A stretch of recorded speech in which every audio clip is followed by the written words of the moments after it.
Job 12 and 13. So Job starts to get pretty mad.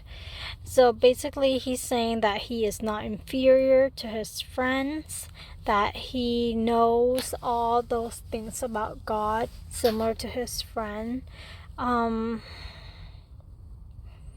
He said that he has become a laughingstock to his friends.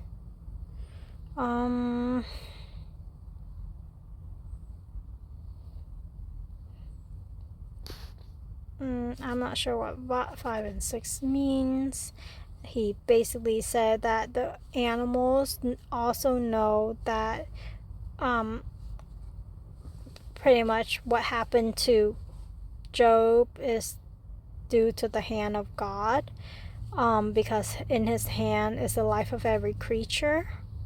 And that to God belong wisdom and power. And he can do pretty much anything he wants. Reveals the deep thing of darkness. He makes nation great and destroy them.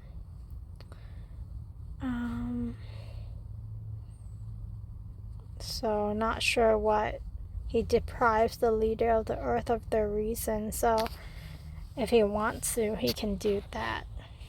And then continuing on to Job 13, that Job said he seen all of that, what God does, and his ear understand it, and that he is not inferior to his friends, but he desired to speak to God, to argue his case with God.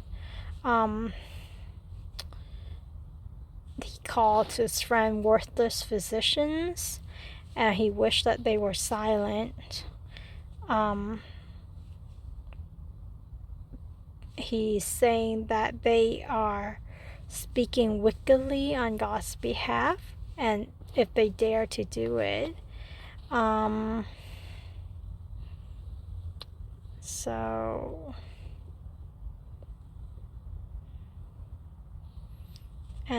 he told them to keep silent and let him speak, and what happened, whatever may happen, happens.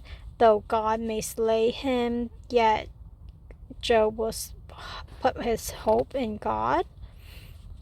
He would defend his ways to God. He thinks that will deliver him.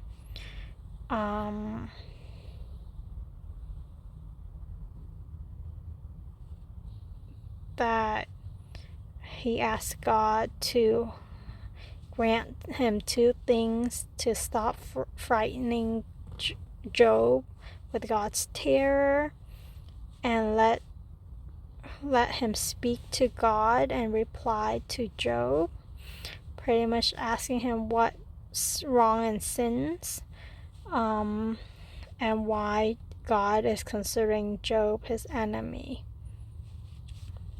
And it sounds like in verse 26 that he feels like he is reaping the sins of his youth, that in his youth he did do the wrong things, but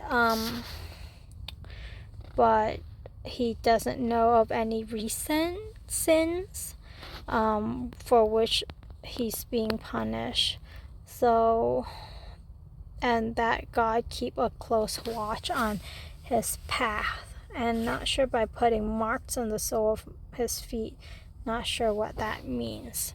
But so there's a lot. Pretty much in summary, Job is telling his friend to kind of be quiet, and he wants to talk to God, as to understand the why that he is in torment.